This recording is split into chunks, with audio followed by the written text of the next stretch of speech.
Our final session.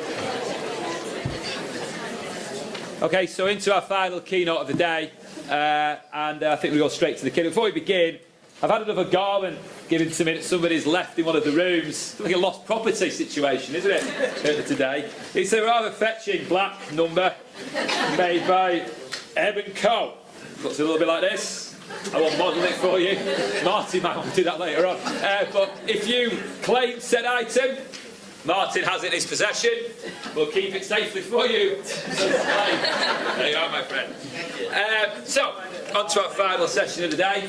And it was a great pleasure to welcome Coiffait and Emilie Sundorph from Reform. I'd like to thank both of them for doing the session at late notice. Have you seen your programmes? Both Emilie and Louis have a good track record in the world of education and research. I've known Louis for quite a long time, back to his days at Pearson.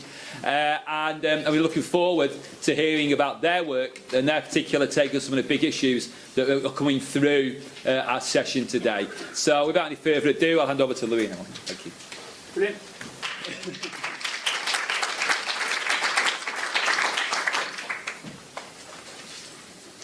Setting my timer because we have got a 5:15 train. Okay, thank you very much, Graham. I don't want to stand between you and the excitement of the AGM. Thank you. We're going to talk to you a little bit about our project. We're going to introduce ourselves as we go. As you can tell, we use Twitter quite a lot. Sadly, the third member of our research team, Dan, couldn't be with us today, but he's here in spirit. So, here's what we want to talk about today. First of all, we're going to assume you've never heard of us or Reform, so we want to let you know a little bit about that. We're going to talk a little bit about the wider political context, some similar themes to what Chris and Graham said, and maybe some slightly different takes on it as well. We're going to talk about our specific project, some kind of the wider data about differences in participation for disadvantaged students and others, the 5 common challenges when it comes to WP, and beginning to get into that tricky subject about what works, and we've got one suggestion based on our project about what works. We'll see how much time there is for Q&A, but do please give us feedback. This is our first time presenting our emerging findings, so we're very keen to hear from people who actually have to do this stuff day in and day out, so please tell us what we've got wrong. I've already tweeted the slides, they will be shared afterwards. All the sources for any notes or any references are in the notes section of the slides if you want to look things up. Okay, so introducing ourselves, we're an independent, non-partisan Westminster think tank. That means as a charity we've basically been under purdah for the past few weeks, which has been quite frustrating, so we've got a busy period ahead of us no matter what happens tonight. Our mission and our focus is around public services. We want to find how, and the reason we're called Reform is we want to find out how to deliver the best public services possible in the long term. And the trick there is it's not about leaving them as they are. It's about constantly evolving and coping with the world as it changes around them to make sure they're always reforming and they're always doing what they need to for the people they serve. How do we do that? Think tanks are not really that complicated, so we do research. So Emilie and colleagues worked on this report that came out in February on the public sector workforce called Work in Progress. We host a lot of events. Here we've got Jeremy Hunt, Secretary of State for Health. We've got Liz Truss, who used to work at Reform, the Secretary of State for Justice. But we are non-partisan. We've also got Chion Wura there talking about the industrial strategy. So we do make sure our events represent the full range of political spectrum. We also use the media. There's me on TV talking about school budgets. Just to embarrass Emilie a little bit, we also use blogs. She's got a great series of blogs about universities, about learning analytics, and about the role of universities in tackling disadvantage. And then just to embarrass her even further, we had a little bit of a Twitter spat on the way up here with a Professor Alan Smithers of Buckingham University, who today, I heard the groan there, yeah, he was saying that widening participation is the reason why our universities are falling down the international league tables. So thank you for that, Alan. Watch this space. Our research will hopefully be one of many voices disproving that particular nonsense.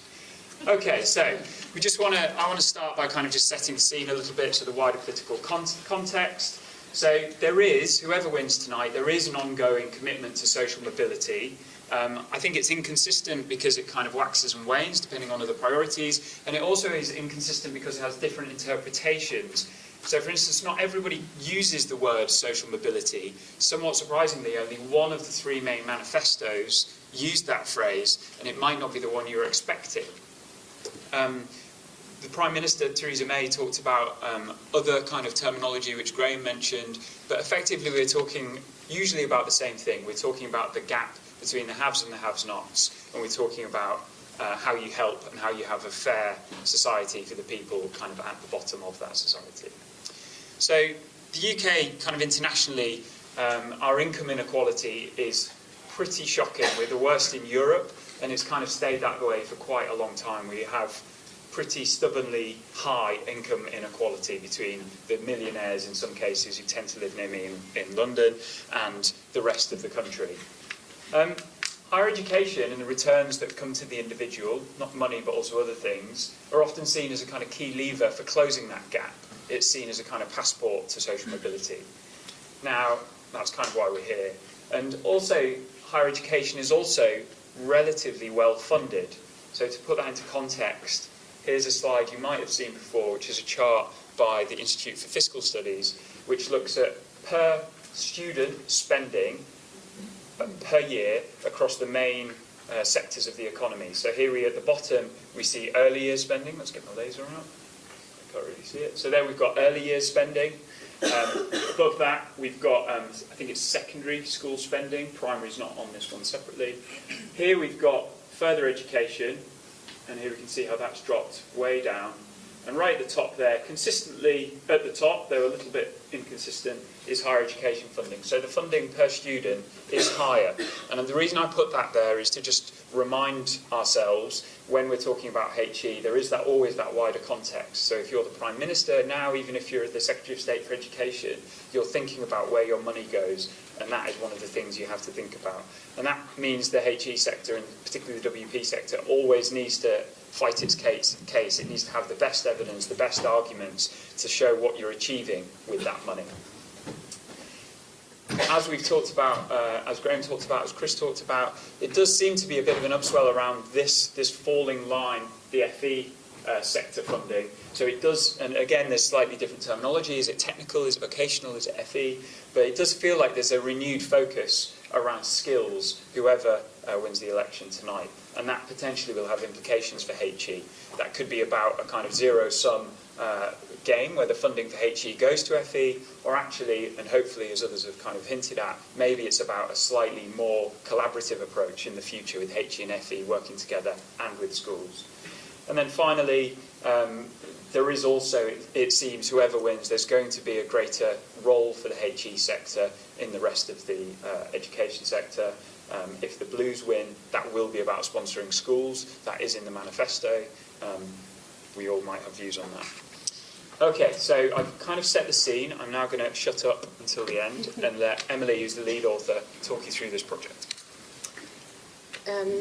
So as Louis just outlined, we have this kind of context where universities might be held more accountable for social mobility and for progress of students into higher education and on in life.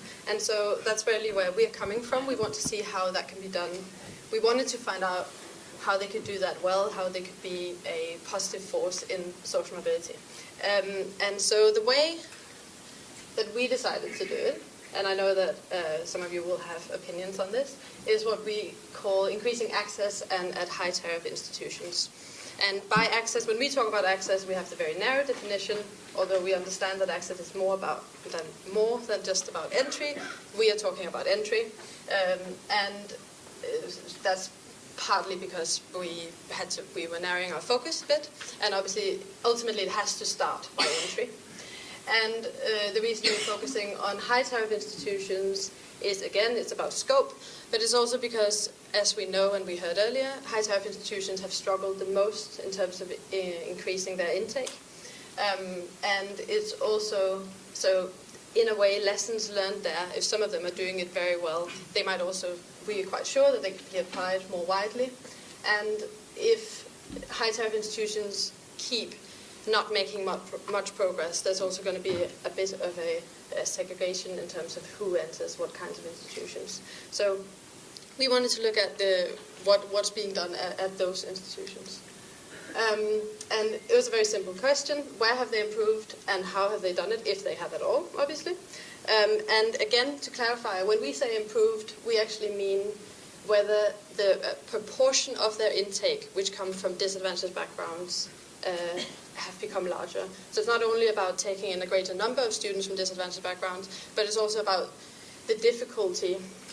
Ultimately, I guess we made the judgment that perhaps participation won't increase forever, and there will be a point where you kind of have to, if you want more disadvantaged students to participate, you also have to change your intake, the structure of it, not just increase it. Yeah, I think that was it. Oh, disadvantage, by the way. We're basing, as the next point, most of our analysis is based on publicly available data, HESA data, and so when we say disadvantage, it is polar quintile 1. We obviously know the limitations of that as well. I think I'll come on to it a little bit later, but you guys will know them very well too. So the way we've done this research is the HESA data. We have studied access agreements. We have looked at offer spending data, the public one, and then we've also sent out some FOIs, probably to some of you in this room as well. Sorry. And then we have conducted interviews, possibly also with a few of you who are here, which has been very interesting, very insightful. And it will be available later this summer. We would love to get some of your feedback, however much time there'll be for Q&A or feedback, or if you can contact us later, because ultimately it's the opinion of you guys that really matter. So basically, this is very big. The challenge. This is basically the reason why we wanted to study this, and you guys will know this very well, and probably painfully well, because it's what you're kind of working to overcome in your everyday lives. This is the percentage of students who enter HE, and as you probably guess, the left columns are the students who are disadvantaged, here measured by free school meal status, and the right columns are all other students. Here we have entry to high tariff or highly selective institutions, and here it's by whether you attended independent school on the left side or state school on the right side. Again, huge gaps as you can see, and they're relatively stubborn, the gaps, not happening much to them actually, they're increasing in this case. And lastly, these were from the Department of Education, by the way. Here we have Institute for Fiscal Studies, just the last one. This is percentage of state school students going to university. We have the socioeconomic groups here, the quintiles, the highest here to the right and the lowest to the left. And then we have all universities and so-called high status, high tariff, highly selective, whatever you want to call them, on the right side. So you can see it as expected, more likely to attend both as you go up, and the gaps are out here.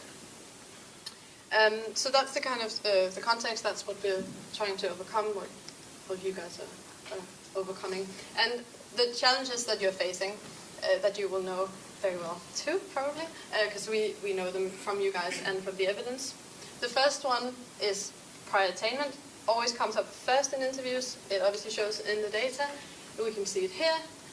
Percentage of students achieving 5 or more A star to C grades at GCSE.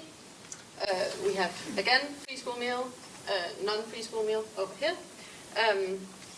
There's a gap of, there's 36.5% of disadvantaged students achieving it versus 64% of other students. And here we have A-level. This is 3 or more A grades at A-level. And as you know, disadvantaged other students. And here it's 4.9% versus 11%. So that's challenge number 1. And the reason it's a challenge, again, smaller pool of students to get your applicants from. We know it takes certain attainment to attend university. It takes certain attainment to attend highly selective universities. Then there's cooperations with schools, and it's come up a few times today as well. It's basically how much time do the schools have. They don't even have, since 2012 it's been statutory for them to provide any careers guidance at all. It's still not assessed by Ofsted. So if they don't have the resources, if they don't have the time, teachers are obviously, we had a few people telling us that their contact person was off on stress leave. Like the schools are under pressure. It's difficult to create the time. Then we have the aspirations, perceptions of HE. I think they've come up a few times today as well. There's both the parent aspect, there's some research, we have it in the notes as well, on parents, working class parents. In some cases, it looks like they prioritize different things than other parents. So it might be how close is the institution to home, what are the bursaries available, how good are the kind of options for working part-time alongside, etc. Compared to some of the other standards that one may look at, which might be rankings, obviously flawed, but other priorities for middle class or upper class parents. Then there's the teacher encouragement. You probably, there's the sudden trust evidence that almost half of state school teachers will never encourage any of their brightest pupils to apply to the most selective universities because, I guess perhaps they don't think they have a chance, or so they're not encouraged in the same ways. Then we have the question about measuring success. So we might have institutions that actually think they're making a lot of progress, that they are being quite successful, but that the measures aren't quite fair to them. So it doesn't show in the data, and it will look like, to us looking at it, like there isn't any progress being made. And so there's the issues about polar, where especially city universities, universities in big cities, especially London, is a problem because it's only area-based, it's not based on the individual, and so how much can you know? There will be council estates next to mansions quite often. And then there's also the question of what kind of impact it may be improving now, but to a large extent progress is measured in terms of how do you change your own intake, not really the kind of impact that you perhaps have on our younger students, raising their attainment, or you perhaps making sure they go to other institutions, not your own. And then there's the last one that's perhaps the most controversial, which is the question of the commitment of institutions. So this is a quote from one of our interviewees, that some institutions see widening participation spending as a tax, and perhaps actually not that interested in increasing access for disadvantaged students. This is interesting to look at, especially for institutions that are perhaps not having to compete for applicants. So if they have enough applicants, if they just spend what they say they're going to spend, how much do they care whether or not it's effective? It's not something sort of anecdotally, it's only a few people who've mentioned this to us, but it's worth considering, because if that is the case, then you need different kinds of incentives. And now the more exciting part, what works? What do we think works anyway after doing our research? So first question, spending more.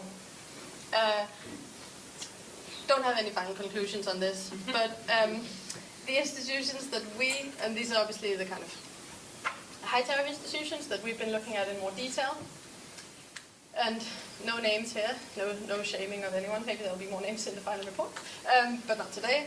And so, just to try and explain here, on the y-axis we have spending per student on outreach, and this will be staffing and working with young people in schools. That's one category in offer. We can't get into more detail. And on the x-axis, we have how much progress they've made compared to their benchmark. And this is the HESA imposed benchmark. So basically, basically percentage points. Have they improved or have they become worse? And there is no correlation here. If there is, it's because of two outliers. And just to point out, we've done this with a lot of different measures. So we've tried different types of spending, not only working with schools, but everything going into the access agreement. We have tried with different types of progress. So progress compared to how many they took in before, how many did they take in now. We've done it with we've tried going further back, although that's a bit difficult with spending because it was measured differently.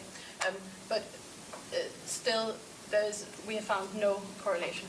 And I imagine that many of you will be perhaps thinking, well, it's a bit simple. You can't just say spending doesn't work because there's no correlation, and we wouldn't say that, promise. But it's a question of, so one of the things is there's a lack of consistency in the way that spending is reported to. So firstly, we don't know it in more detail than working with young people in schools, so we don't know what age groups this is about. And also, universities will do it very differently. Some will report the time spent by lecturers and sort of the salary that would be, and they would include that in the spending. Some won't do that. And it often is apparently, I mean, from what we've heard, relatively helpful in terms of what's allowed. And it is allowed, but it's just that a lot of institutions don't do it. So these spending can be widely varied in terms of what's actually counted in that. Then there's a question of working with younger students, which is what evidence probably would suggest. This is a sort of generic, it's from the OECD. It's where does it work when you make efforts to raise attainment. And for disadvantaged children, the idea is it will be in earlier childhood, you'll get much more impact for what you're doing. There is the, as I mentioned before, there is the kind of question of how do you measure success. So if it's only immediate intake, do you really want to spend energy on earlier years? Hopefully, what we've heard is that perhaps the Higher Education Access Tracker, as more institutions subscribe to it, it will help in this area, because it's not only about, well, did we take more polar students, polar quintile 1 students into our institution? It's also, well, the students that we worked with when they were really young, can we see attainment at key stages is better for them? And again, clarifying good outcomes. So raising attainment, making sure that students perhaps attend HE at all, or at least attend some kind of further education, can also be a good outcome. Then there is the question of senior staff buy-in, also something that's mentioned very early on by everyone we speak to. As a funny quote, people will even support the same football team as the Vice Chancellor. And I don't know if that's the case at all universities, but there was this sense that it does drip down in the organization. It will be perhaps more supported by academics, and every single stage will care more about writing participation. It won't be a kind of niche team on the side, which generally seems to be more central to universities overall. But it seems to make a difference either to have a representative on a board or someone very high up directly from the team, or to have someone who is very senior who has this as a core mission. And then we have linked to admissions, which is where we've found the very tangible effect. This means a lot of different things, to be honest, but I'll go through the key ones. There's a question of centralization, that it doesn't sit with individual faculties, departments, or in some cases colleges. And I think what's come out is that the main reason that centralization is a good idea, it relates to this one over here, the professionalized. So if you have, most of the universities that have a very central team also appear to have teams that are more trained in spotting widening participation students, and also teams that are more keen to use what is called contextualized admissions. And when we say contextualized admissions, it is very widely defined by some. Basically, if you look at access agreements, almost everyone will say that they use some form of contextualized admissions. And SPA, or Supporting Professionalism in Admissions, did a survey in 2015, and it was more than 80% of universities saying they use it. When you then look a bit further, it's only so students that have exceptional circumstances, students that have been in care, or students that have participated in the university's own WP activities are the ones most popularly used, and the only 3 used by more than 50% of universities. So it has an extremely wide way of being defined, contextualized admissions. There's then the other side is when people think contextualized admissions is only to offer, you see someone with widening participation flags, whatever you call them, and then you just give them a lower offer straight away. It doesn't have to be that either. So the way that we've seen it done as well, is having that central team that is trained in implicit bias, and so there's some universities that do it in a way, so for example, they will automatically, if the applicant is viable and they have more than 2 WP flags, they will go on to the next stage. It doesn't mean that they'll necessarily get in, and they won't actually get lower offers, but the team is trained in spotting it, and they do have to go on. And also, that's not only care leavers, and it's not only exceptional circumstances. There's a lot of flags that count there. So basically, what we did was find the ones of the universities, in the universities that we were studying, the ones that did contextualized data beyond the exceptional circumstances category, so a wider use of contextualized admissions, and looked at the difference it made from the year they implemented it. And that's what the results that will come out, and the graphs will come out in our report. But that's the only thing we found so far that has an exceptional impact, a very clear impact on those universities, to the extent that they increase the proportion of the students that they take in. And as I said, it's not all of them that lower offers. It's actually just about paying a different attention, having people who are trained in spotting those things in the admissions process.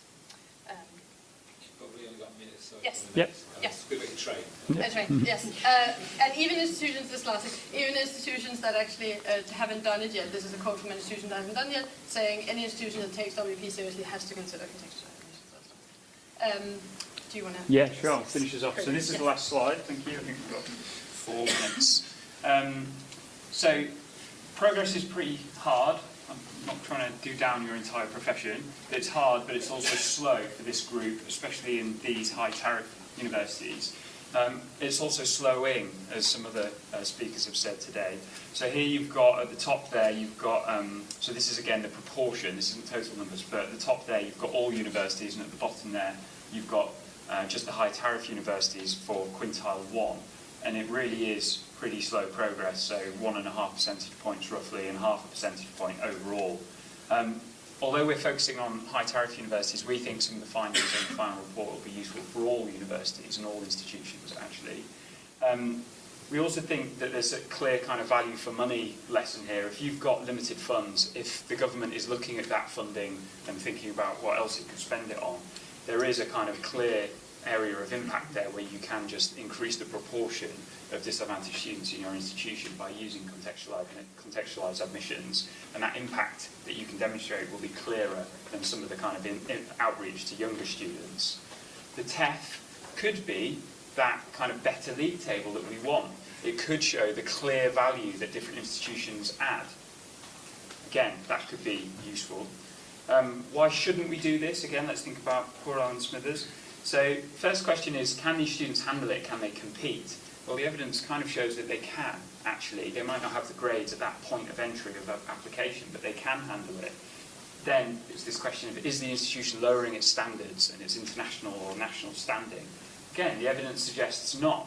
Those students seem to achieve about as well as their more advantaged peers. It's just, again, they didn't have the grades at that point. This is an area that's very important and needs further research. And then finally, is this unfair on those other students, the ones who did get the 3 straight A stars, who went to Eton, who went to Oxford? I'm not too worried about them. I think actually they've got plenty of other advantages. I think if we're going to worry about anybody, let's not worry about those poor souls. So that's it. We've moved quickly. Thank you very much. I think we probably have run out of time for Q&A. Our details are there. This will be shared. Please do let us know what you think. Thank you very much.